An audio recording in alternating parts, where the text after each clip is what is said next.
Amigos Philoe, amigos del cielo y de la tierra, los libros del sol despliegan sus páginas como alas para el salto transmutador y como palmas abiertas para la sanación espiritual y enlazadas a la cadena tradicional de servidores de la luz.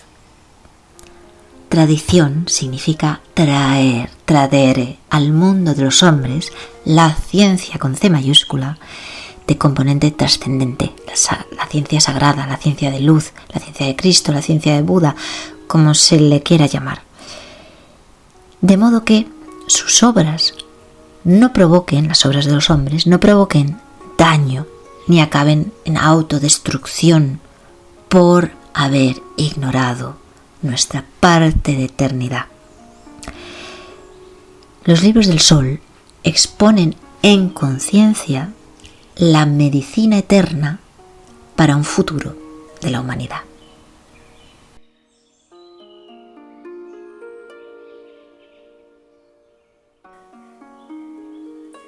Pues bienvenidos al Arca del Sol.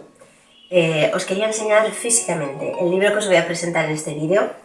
Lo tenemos aquí en la nueva biblioteca que va a contener todos los libros del sol de poesía, espiritualidad y gráfica. Este es el tercero que aparece, que está ya disponible a través de la web de loslibrosdelsol.com. Es una traducción de un libro que ha dormido mucho tiempo desde su primera edición en los Estados Unidos, que es el libro del taumaturgo François Schlatter, titulado La vida del arpa en la mano del arpista. Entonces es inédito en español y es una versión íntegra que hemos complementado con algunas informaciones de más. Después va a haber otro libro que va a contener este libro también, pero va a presentar un estudio que he hecho sobre la reencarnación y la sanación crística en base a la experiencia de François Schlatter y la de otro taumaturgo contemporáneo y paisano suyo ligado, ¿no?, a él de alguna manera, y sobre todo en el plano esotérico, lo cual iré explicando, que es el maestro Philippe de Lyon, otro paisano, porque son franceses, aunque él emigró a los Estados Unidos y su periplo se realizó en el suroeste de los Estados Unidos. Y en base al Evangelio también, se puede decir así, de Maître Philippe de Lyon, que fue más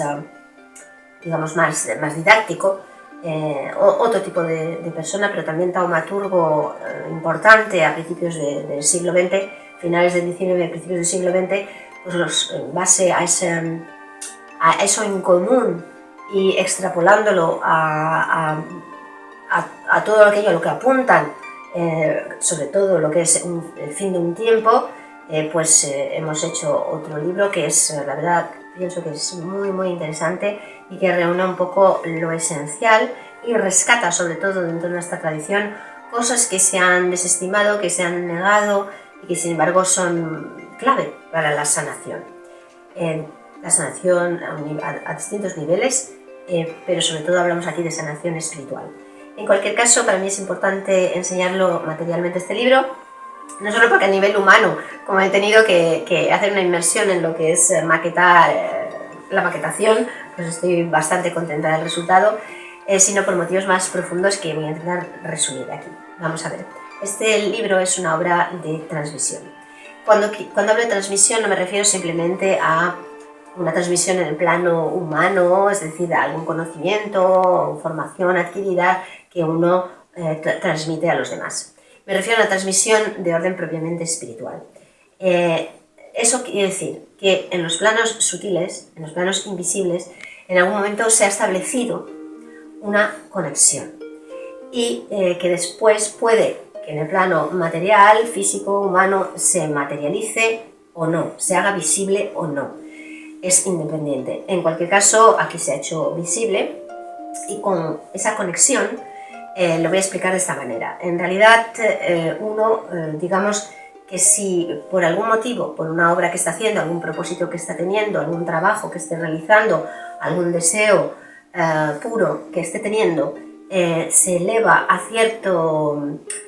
cierta frecuencia vibratoria, entonces entra en conexión directa, fuera del espacio y tiempo, porque eso se realiza totalmente fuera del espacio y tiempo, entra en conexión con almas, otras almas, que pues hubieran tenido ese mismo propósito, o ese mismo pensamiento, o han realizado el mismo tipo de obra, etc. Y entonces pueden venir a través de esa conexión puede haber una guía para nuestro propio trabajo, o simplemente la posibilidad de rescatar, por ejemplo, una obra o un conocimiento que ha sido olvidado en el plano material y humano. Entonces este es el caso totalmente con este libro. Yo no he ido a buscar hacer este libro, no tiene nada que ver con esos escritores que van a una biblioteca o investigan, que tienen la idea de escribir sobre alguien. Esto es totalmente lo contrario, es una escritura que yo llamo verdadera porque es en sí misma una vía espiritual, concretamente iniciática en este caso, que hace que, digamos, la escritura misma está ligada a un plano divino, y eso lo resume muy bien el dios Tot, el dios egipcio, ¿no? Del antiguo Egipto, que era dios de la sabiduría, del conocimiento esotérico, como de la escritura. ¿Por qué? Porque la escritura es un saber que, como en el mito de Prometeo con el fuego, es dado a los hombres, pero su raíz es divina. Entonces son, pongámoslo así, los ángeles que pueden transmitir este conocimiento a algún ser humano que esté vibrando en pureza, y ahora voy a hablar un poquito de este concepto, también es importante en pureza, para que los hombres puedan disfrutar ese conocimiento. Eso ha ocurrido con la construcción de las catedrales, como de Notre Dame, con los que tenían conocimiento esotérico, como los masones, etc. O es el caso de Melquisedec en la Biblia, ¿no? Que es el sacerdote rey, la raíz del linaje de los sacerdotes y mediadores mesías tipo Jesucristo, etc. Entonces, o también de los pintores medievales, como Fray Angelico, etc., que de ángeles han recibido ciertas técnicas para conservación de los pigmentos ¿no? en el tiempo, etc. Entonces, me refiero, resumiendo, que la escritura, su raíz es divina. Es importante aclarar que entendemos por pureza porque lo es todo, en referencia a Schlatter y a su obra, porque realmente es lo único que permite que ocurra la conexión espiritual de la que estamos hablando, y es eso, estar desligado de todo interés personal, egoico. Hacer las obras de esta manera en pureza significa esto, y esto implica verticalidad, es decir, un vínculo a lo eterno, un vínculo a lo que está fuera del tiempo y espacio, y de una manera absolutamente prioritaria. Y esto es, en el caso de obra de Schlatter, lo que se entiende, ¿no?, por la expresión religiosa de seguir la voluntad divina, porque por horizontalidad entiendo los intereses que se mueven en la esfera de lo humano, que se quedan, ¿no?, en la esfera solamente de lo humano, y por muy maravilloso que eso pueda ser, mucho bien, y hay mucha buena intención en ello, sin esa ligazón a lo eterno, digamos que hay una imperfección, o incluso a veces un daño, a pesar de nuestra voluntad, pero que es una voluntad personal. Y es lógico, porque seguir de manera prioritaria esa voluntad divina a veces no implica forzosamente agradar a los demás. Es decir, que estas obras de arte, arte en el sentido original del término, y en él incluimos evidentemente la medicina, pues son obras que puede que aparentemente no vayan a hacer bien o no vayan a gustar al otro. Y bueno, se me ocurre el famoso episodio bíblico del sacrificio de Abraham, que seguir la voluntad divina en este caso era sacrificar a un hijo, ¿no?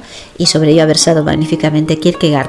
En fin, lo quiero precisar también porque hoy día, pues por ejemplo, mismamente cuando hablo de libros, es muy común, es casi un lugar común, mucha gente y sin perfil dice, pero es que ya no se lee.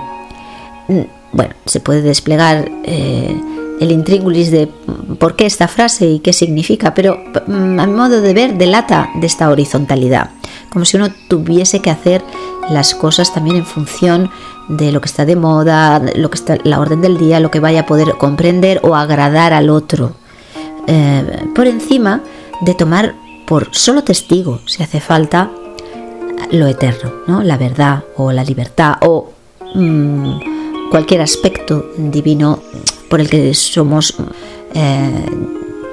atraídos.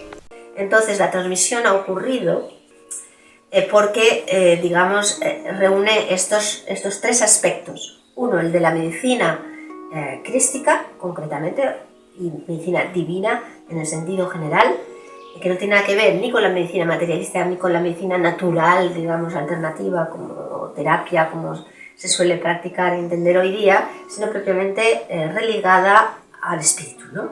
Y actuando desde el plano frontal espiritual. Entonces, con la energía eterna. Entonces está este aspecto porque fue taumaturgo, así como Philippe de Lyon también. Realizó cientos o miles de curaciones y por otro aspecto, que es el de la escritura, del que venía hablando, porque este libro contiene lo que fue escrito de primera mano por François Schlatter, que se lo dejó a una huésped que tuvo en un rancho donde realizó un retiro antes de desaparecer. Entonces le dejó su escrito y esa mujer, Ada Morley, que se puede considerar también escritora, ella escribió otro capítulo muy interesante que nos aporta mucha información, interesantísimo, de cómo conversaron ellos dos durante ese par de meses en el rancho sobre cosas del mundo y de la actualidad, y otros capítulos escritos por otros dos señores que fueron testigos, ¿no? Que estuvieron con Schlatter y fueron testigos de los acontecimientos, que nos dan también otro tipo de información en 2 capítulos. Todo esto está contenido en este libro. Entonces también hubo esa conexión por la escritura. Ada Morley vivía en un rancho que es un lugar aislado, un poco parecido a este, salvo que aquí hay olivos y ahí hay otro tipo de vegetación, pero entre esos estados como pues eso, el sur de Arizona, Nuevo México, etcétera, desde luego climáticamente con el Mediterráneo hay mucho en común. Tengo una hermana científica que hacen los mismos estudios con la Universidad de Utah y de Barcelona, se intercambian todos los datos porque es equivalente, ¿no? Así que ha habido esa ligación a través de la escritura y de la forma en que fue escrita y el lugar en que fue escrito este libro y la compilación y publicación que hizo Ada Morley. Y por otro aspecto más, pienso que es el de, por naturaleza, en mi vida iniciática siempre he estado muy religada a lo que en la tradición se llama la tradición juanita de San Juan Evangelista, es decir, al esoterismo cristiano, que en las escrituras sagradas viene más claramente, digamos, expuesto en el Apocalipsis, en el libro de San Juan del Apocalipsis, y entonces está forzosamente muy presente porque se habla continuamente de ese fin de tiempo y llegada de una nueva edad, esperemos lo que se supone que mejor, la edad de oro, que cíclicamente, ¿no?, retorna sobre la tierra, como los hindúes le llamaban Satya Yuga. Así que no me extiendo más, pero era importante explicar qué entiendo por transmisión. Bueno, pues es difícil resumir en toda esta aventura fascinante la del protagonista del libro y también la nuestra con este libro que publicamos. Tenemos verdaderamente la alegría inmensa y el honor de presentaros un libro excepcional que ha dormido 128 años sin volver a ser publicado en los Estados Unidos. Es el relato de primera mano de la peregrinación de un ser muy singular que tuvo destino de taumaturgo. Era originario de la Alsacia francesa, se llama François Schlatter, conocido por Francis Schlatter en los Estados Unidos, y porque allí emigró a finales del siglo XIX. Este libro le puso el título François Schlatter él mismo, The Life of the Harp, la vida del arpa en la mano del arpista. Es una metáfora, evidentemente, pues en cuestión de sanación, del hecho de entregarse como instrumento puro para la medicina divina. No es una gema este relato que desenterramos después de tanto tiempo. sino que en realidad no ha dejado de emitir su benigno esplendor. Y eso es lo que nos damos cuenta, es el influjo que recibimos al acercarnos a esta historia y a este sanador. François es uno de esos seres que, desde luego, al poco de descubrirles, nos cautivan completamente y pronto nos llevan incluso a la rendición. Es una lámpara inmortal que hoy se pone sobre el celemín por mano divina para contribuir a la sanación de esta humanidad.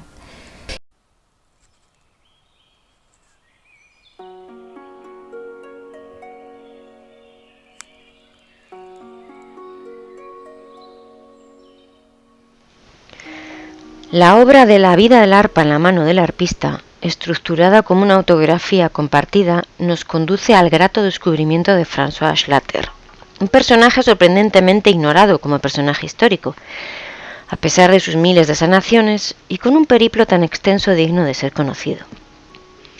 Nos situamos en el siglo XIX, donde la sociedad se encontraba atrapada en un ciclo de hipocresía, y el amor por el dinero y la corrupción política dominaban las interacciones humanas. Es decir, el eterno samsara, ya que a día de hoy el ser humano sigue atrapado en ese mismo ciclo y sin haber evolucionado tanto como podríamos pensar. En medio de este panorama sombrío, Schlatter se alzó como un faro de esperanza.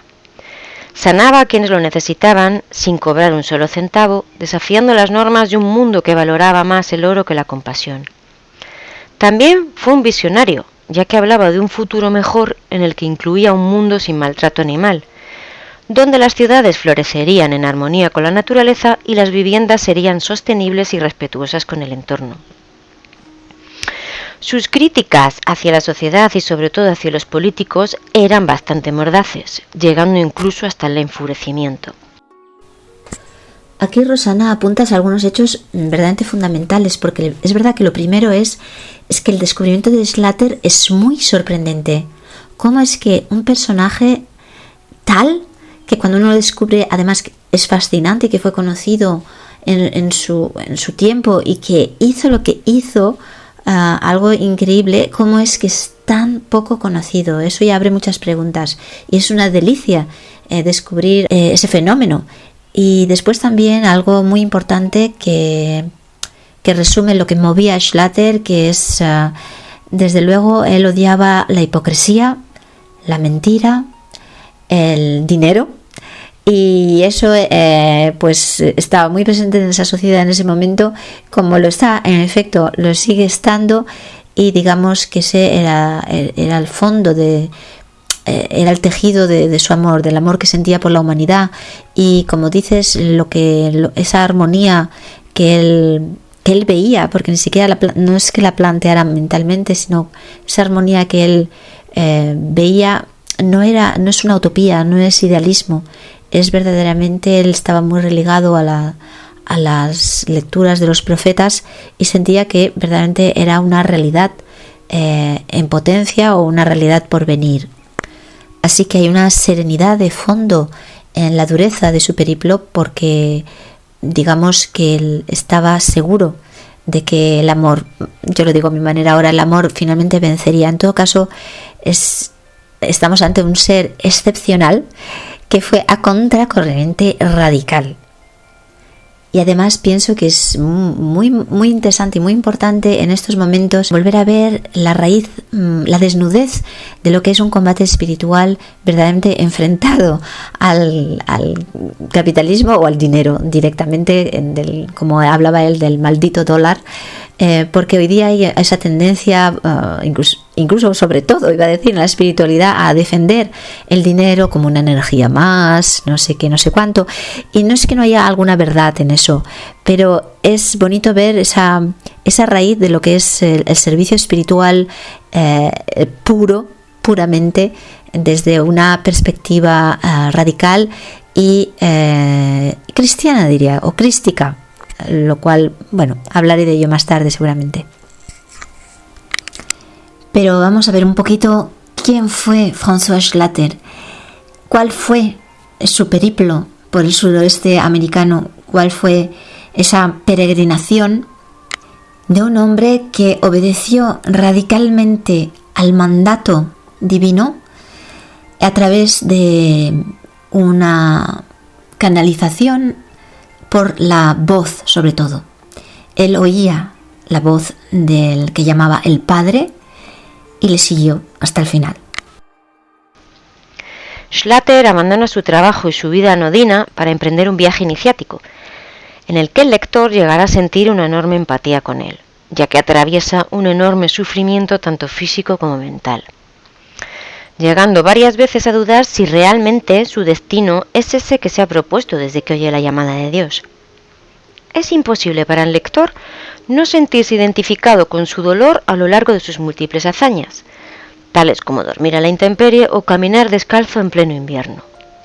Sus periodos de ayuno y su paso por el desierto nos hacen rememorar a la figura de Jesucristo, y no solo por todo esto, sino por su semejanza física con él. Esta obra puede inspirar dos lecturas, pero que nos llevan a la misma conclusión. Una lectura religiosa, en la que Schlatter habla directamente con Dios, u otra más metafísica, en la que habla con su verdadero yo, a través de la conciencia universal e infinita a la que todos pertenecemos y de donde venimos. En esta última podríamos vernos no como separados de la divinidad como algo exterior, sino incluidos dentro de esa fuente creadora, pues formamos parte de ella. Aquí, Rosana, vuelves a apuntar cosas fundamentales, y una es la experiencia propia de la lectura, y nos ha pasado lo mismo. Es increíble como, partiendo del relato, sobre todo el relato propio, pienso, de Schlatter, en que nos cuenta su periplo ascético, que, como dices, es un auténtico viaje iniciático, y realmente cómo lo hacemos con él. Pero es curioso que, partiendo de un relato que parece así como un poco seco o monótono, sin floritura, y sobre todo contándonos desgracias y hazañas muy, muy difíciles de vivir humanamente, cómo entra uno en una especie de angustia y de catarsis con él a la vez, y de trance también, en el que sale uno transformado. Es una cosa increíble, la fuerza de este relato. Está en efecto toda esta semejanza con Jesucristo, que según los testimonios se verificaba también físicamente, y tenía que ser impactante, ¿no?, ver a alguien actuar así tan crísticamente, con ese parecido, por lo menos en relación a lo que es la imagen de Jesús en nuestro inconsciente colectivo, en nuestra cultura. Y bueno, apuntas algo muy importante que no voy a desarrollar en este vídeo, pero en parte por eso he hecho ese segundo libro, ese estudio que saldrá pronto, de la partitura del alma, en que, bueno, pues aborda ya todo lo que es la espiritualidad y religiosidad de Schlatter, y también de ese otro taumaturgo que fue contemporáneo y paisano suyo, que fue Maître Philippe de Lyon, porque aquí hay mucho por decir, pero es importante eso de la relación con, llamémosle, Dios, que en efecto en sus conversaciones incluidas en el libro, ¿no?, de la vida del arpa, en sus conversaciones con su huésped Ada Morley, es uno de los temas, porque efectivamente sorprendió muchísimo a una mujer que a finales del siglo XIX era bastante moderna, religiosa, espiritual, pero muy moderna, y entonces ya, digamos, que se quería desprender un poco de la imagen del Dios bíblico y de esa relación con un Dios personal, exterior a uno mismo, etcétera. Y le viene en su vida el testimonio viviente de un ser que volvía aparentemente a vivirlo de una manera que, que es más exteriormente, por lo menos, tradicional. Y eso también es un punto interesante. En todo caso, cómo nos vuelve a traer lo que es, nos vuelve a plantear finalmente qué es lo cristiano. Por lo menos es algo que me interesa verlo así, respecto a las palabras, a los actos y a la aventura de Schlatter. Está todo el tema, por un lado espiritual, de cuál era esa voz y sus experiencias espirituales, y por otro el tema de lo cristiano, porque finalmente es muy claro con Schlatter que, aunque se parta de un credo o de una religión que uno tiene por educación o dentro de una cultura, pues finalmente va tanto más allá y es algo muy directo en su vivencia, ¿no? Que no es un credo, no es una filosofía, no es una moral simplemente, para nada, ¿no? Sino que tiene que ver con algo del origen, algo con ser radicalmente original, y que tiene que ver con, sobre todo, con el seguir esa voz del Espíritu Santo o voz del Padre, y no la que nos encamina para mal, que sería la de Satán, que también nombra él en su relato, y como también se resume, lo vemos a través de su obra en amar la humanidad, desde el amor al Padre, desde esa obediencia total al Padre, o como dices, ¿no?, en una visión más metafísica, al puro ser, la gran armonía y cualquier palabra, o el universo, como lo queramos llamar, y cómo está también en esa, es el presente, el sacrificio, la radicalidad, la entereza, la obediencia, el sacrificio. Pero bueno, no lo vamos a desarrollar aquí, pero como os digo, son cosas que abordo en mi estudio, la partitura del alma. De momento vamos a repasar un poco la autobiografía de este hombre que, como dices, partió de una vida pues muy común. Él era un zapatero emigrado a los Estados Unidos desde Europa. Vamos a ver algunos datos biográficos porque también nos hacen ver algo muy importante de la evolución de este personaje. Pues François Schlatter nació en Alsacia y cuando era bebé era sordo y ciego.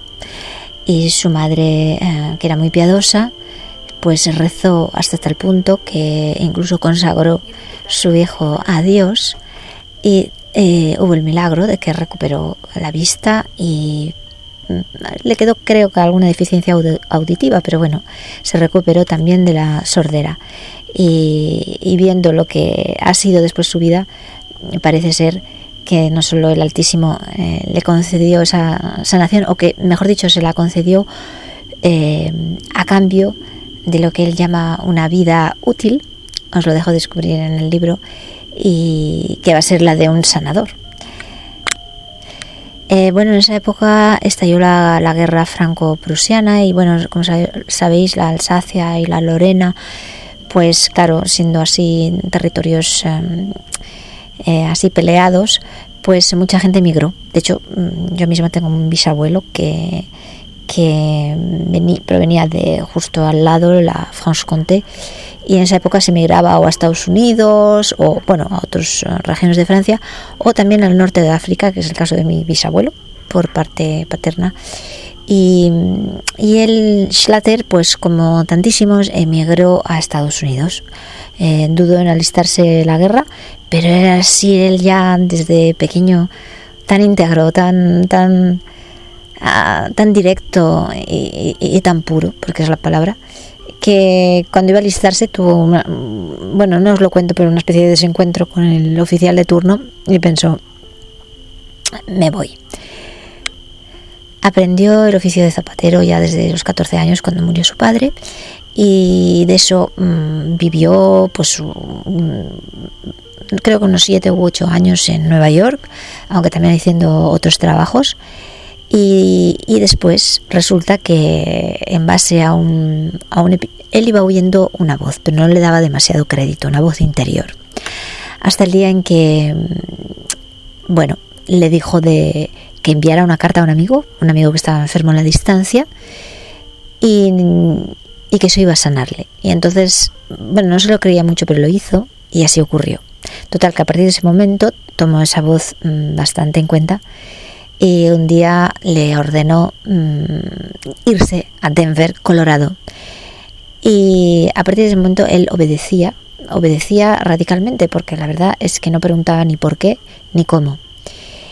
Y bueno, de allí en Denver, que finalmente tuvo una visión que ya definitivamente pues le hizo comprender cuál era su misión de alma, y emprendió una peregrinación ascética radical. Lo dejó todo, y bueno, pues pisando arenas abrasadoras como bajo temporales y frío y calor, y bueno, por todo el suroeste americano, atravesando pues lo que son unos 6 u 8 estados, pero sobre todo es recordado en Denver y en algunas zonas de Nuevo México, porque allí es donde se concentró, digamos, los milagros que hizo públicamente de sanación a centenas y miles de enfermos. Y bueno, hizo un revuelo increíble, todos los periódicos hablaban de él, fue conocido incluso más allá de esos estados primero y de Estados Unidos incluso. Y fue todo en un tiempo pues muy concentrado hasta que desapareció. En todo caso, él nos cuenta esa peregrinación de unos 730 días y durísimo caminar y también, sobre todo, saber que es un hombre que ha realizado, como pocos lo han hecho, como cristianos, 40 días de ayuno en los que combatió literalmente a Satán. O sea que es un sanador mesías crístico totalmente. Por su propio relato uno cae totalmente cautivado y sintiendo algo que emana muy fuerte de su persona y de su noviazgo con la humanidad, porque así es como se presentó él mismo en ese diálogo con la voz que decía que era del Padre, como novio de la humanidad. Es decir, que él hace un sacrificio enorme en beneficio de esta humanidad. Y entonces él era muy lector de la Biblia, sobre todo de los profetas y en concreto del libro de Daniel, y descifraba, le era evidente que la Biblia habla del modo de empleo de la vida para el ser humano en la tierra, como los Vedas para los hindúes, y que está todo, se ve allí el presente, el pasado, el futuro y el presente reunidos en ese presente eterno, con lo cual uno puede leer o profetizar y leer en qué es lo que está pasando y qué es lo que va a ocurrir próximamente. Y así también lo hablaba un poquito, estando a finales del siglo XIX, pues que estaba el reino por venir, pero que entre tanto iba a haber pues mucha turbulencia y que había que mantener la fe. Y es efectivamente a lo cual nos abre los ojos este libro en todos los sentidos, y es sin duda, le acompañamos en esa visión y nos infunde esa fe.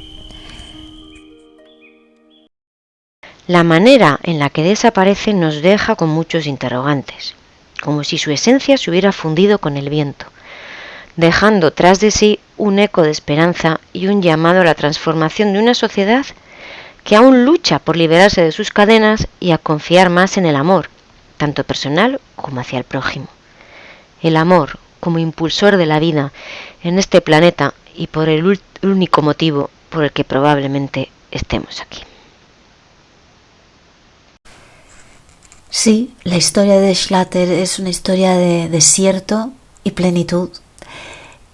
Tan misteriosa fue su obra como su aparente y misterioso final.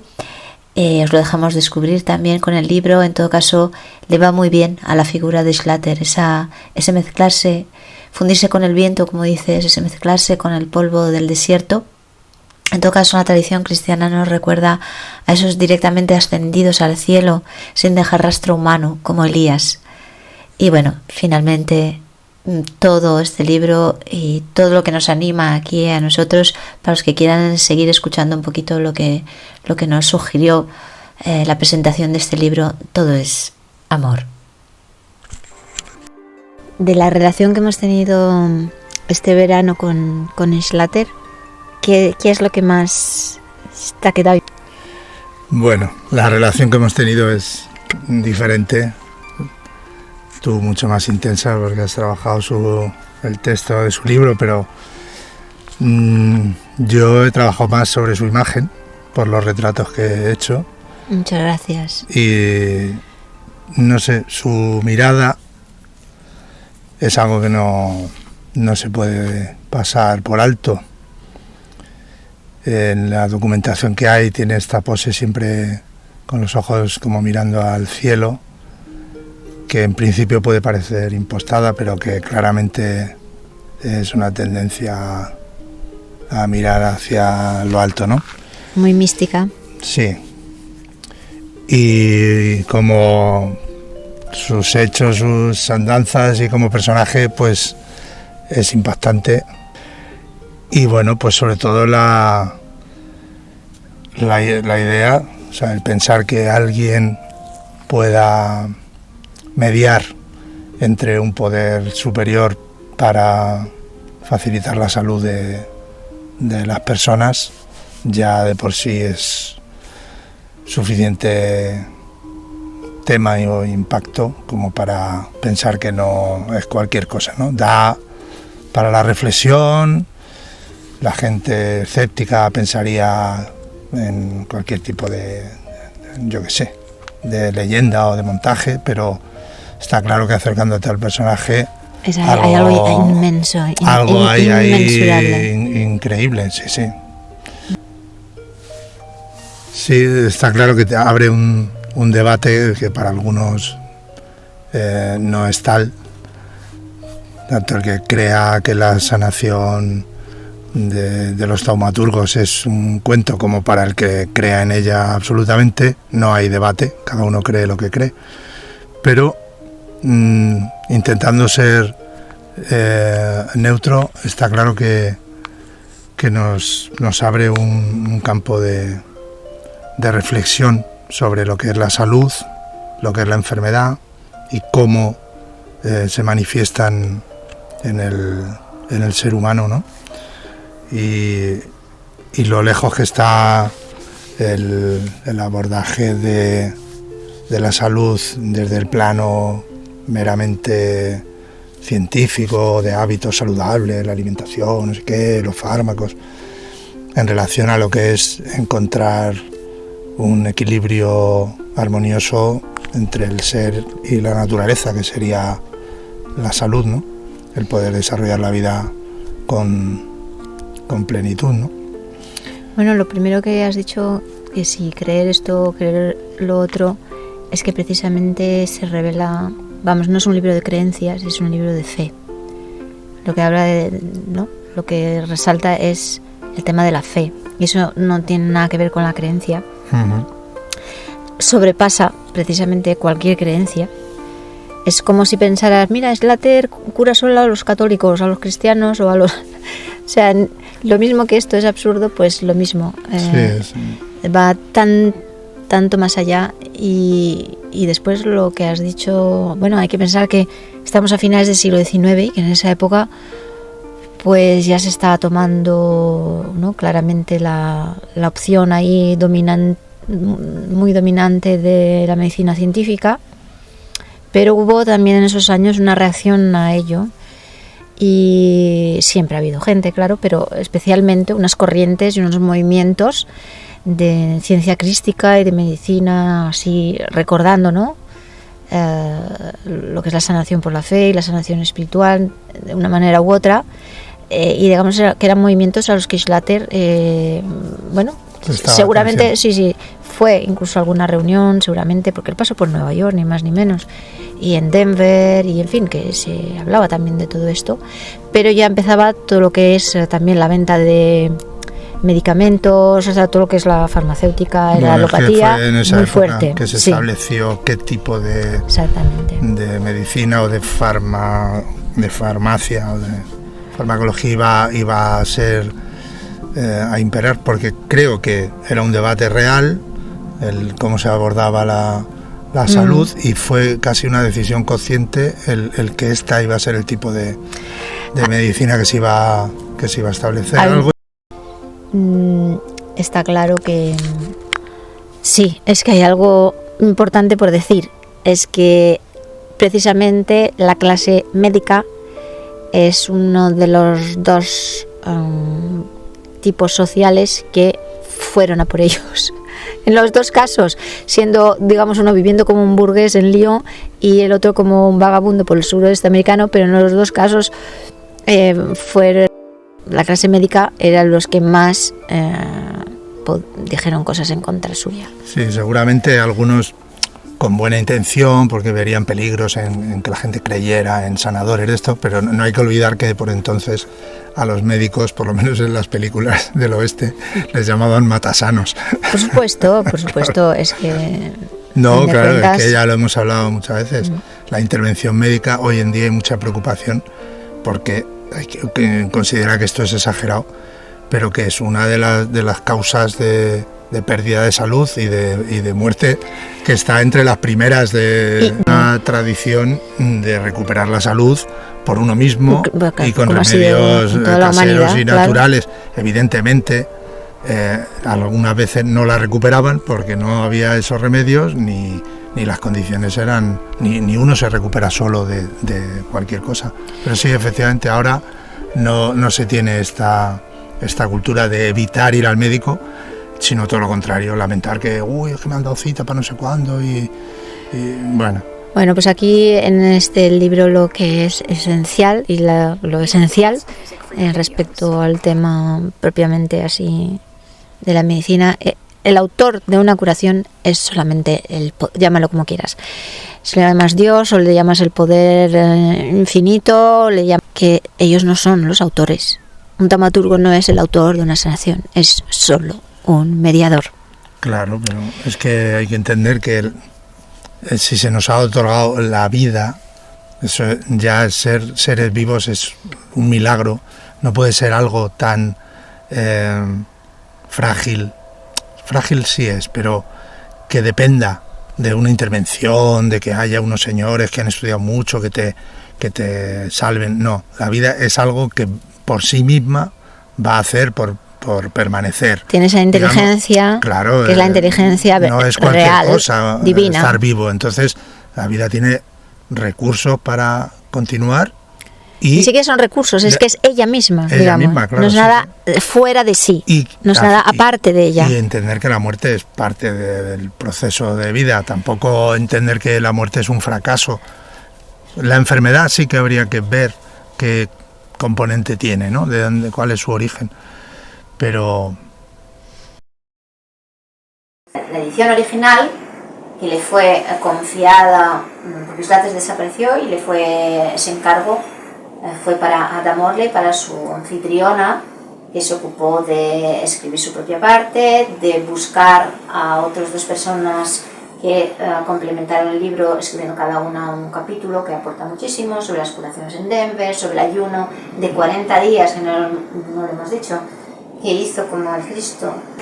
Pero este libro, que fue publicado en 1800, enseguida, él desapareció en 1896, se fue del rancho, y en 1897 ya se publicaba el libro, y desde entonces no se ha reeditado nunca. Han habido otros libros, existen otros libros, uno es del nieto, si no me equivoco, de Ada Morley, sobre la figura de Schlatter, que sigue siendo a su manera conocido, hay un recuerdo de él, sobre todo en el suroeste de los Estados Unidos, pero no fue reeditado el libro original, así que esta es una edición íntegra y inédita en español.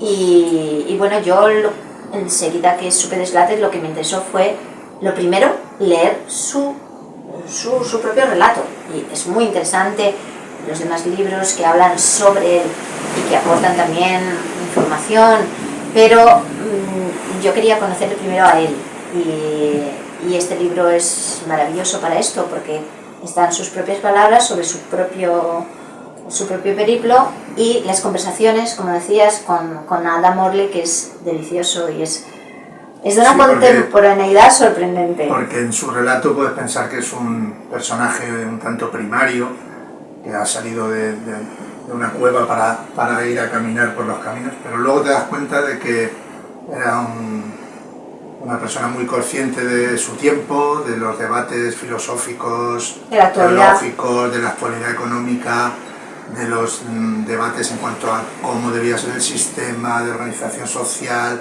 O sea, sorprende saber que tenía ese bagaje, y el comportamiento al estar obedeciendo una voz con mayor voluntad que la suya, por decirlo de alguna manera, se convierte en un instrumento, de ahí el título, ¿no? La vida del arpa en manos del arpista, porque él se considera un instrumento, y está muy bien compensado su relato tan crudo que a veces te pasas de la sorpresa de la tozudez de un tipo que luego te genera ternura. Que en realidad es determinación, no es tozudez en el sentido humano, sino verdaderamente la determinación. De su determinación. Por su pureza. La pureza total. Sí, resulta sorprendentemente contemporáneo, porque pensando que ni siquiera había ocurrido ni la primera de las guerras mundiales del siglo XX, nada del siglo XX. La percepción de que algo llegaba al fin de un tiempo ya la tenía completamente dentro, y es bastante asimilable a cómo vemos hoy en día que el fin de una forma de sociedad y de cultura está ocurriendo y siendo sustituida por otra, ¿no? Necesariamente hacia el desastre, según la percepción de muchos, ¿no? Y habla en los mismos términos que podríamos hablar algunos hoy. Es muy interesante. Sí, en términos a la vez absolutamente tradicionales, incluso bíblicos en muchos momentos, el reino, etcétera, ese vocabulario, y a la vez de una actualidad y y de todo lo que está en juego ahora mismo en el planeta y para la humanidad, en cuanto al sufrimiento, en cuanto a la enfermedad, en cuanto a la sanación, en cuanto a cuál es la verdadera salida. Él ya comprendió de sobra en su propia vida, digamos, en el espacio de su propia vida, porque primero él, digamos, que fue más bien como socialista de la época, ¿no? Trabajador, profundamente anticapitalista, habla siempre del maldito dólar y de como la raíz del mal, con mucha razón, pero evoluciona en el sentido que se da cuenta que no hay solución ya humana, a nivel solamente humano, político, social, que se pueda dar a todas las problemáticas y a los trastornos que sufrimos en la humanidad y sobre la Tierra, sino que ya depende del poder espiritual, de fuerzas espirituales que se tienen que poner en marcha y que está ocurriendo, que se están activando, y que el ser humano tiene que despertar a esa dimensión, porque esa activación también pasa a través suyo, como pasó la sanación de orden espiritual a través suyo como instrumento, sí, porque como arpa, ser solo mediador. Se puede caer en esa confusión de que hay gente que tiene poderes o algo así. No, él había entendido que la gran fe que él tenía era capaz de procurar, no me sale el término, prodigios, por decirlo de alguna forma, pero ponía en la responsabilidad del que esperaba una ayuda divina el creer firmemente en que eso iba a ser. Pues todo esto ya vemos que todo lo que se está apuntando como realidades espirituales es lo que me llevó, leyendo a Schlatter y en paralelo a mi propio recorrido, evidentemente, y experiencia, y también a otros taumaturgos, y principalmente a uno que no es conocido en España, no demasiado, aunque sí se publicó un libro sobre él, que es maestro Philippe de Lyon, que es absolutamente contemporáneo de Schlatter, paisano suyo, pero además del este francés, o sea, también de familia humilde, de las montañas, en fin, y que están ligados entre sí también en un plano un poco más esotérico, digamos, que ahora no vamos a entrar a desplegarlo aquí. Entonces me llevó a profundizar sobre todas estas realidades a las que apunta Schlatter, y hay una fundamental que no es solamente propiamente la de la curación o sanación, sino que es la de la reencarnación, que va en realidad absolutamente ligada a ese aspecto. Y entonces presentamos también un libro que va a ser doble, que contendrá el de Schlatter, y un estudio profundo sobre estas realidades espirituales, sobre la reencarnación y la sanación crística, concretamente. Le dijiste, volveré. ¿Pero acaso te has ido alguna vez? Estás allí donde se eleva la voz contra la opresión y la injusticia, donde se da la coz al gran mamón y la mentira, donde se trabaja para el cambio ineludible. De los pors a los dátiles has sido audible, de la piedra a la pluma. Ha tenido continuidad tu pedregoso caminar y fiel apunte para la nueva dispensa. Desde el refugio del rancho a esta casa de paja y medicina, por la extensión una y eterna, no han sido en vano ni los ruegos ni las ondas emitidas.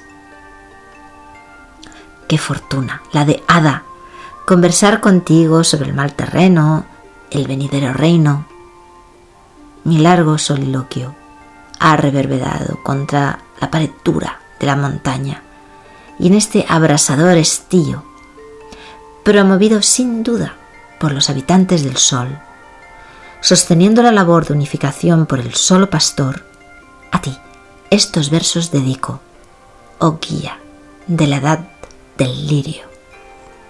Y quiero acabar pues dando las gracias de que este libro haya sido posible en el plano material, pues al bibliotecario de la de la biblioteca de Denver, que bueno, por su diligencia, por su amabilidad, por ese milagro de dar con una persona que enseguida me ha facilitado todo para que esto sea posible, porque hay que tener en cuenta que solo quedan 3 copias del libro original en los Estados Unidos, o sea que es algo increíble.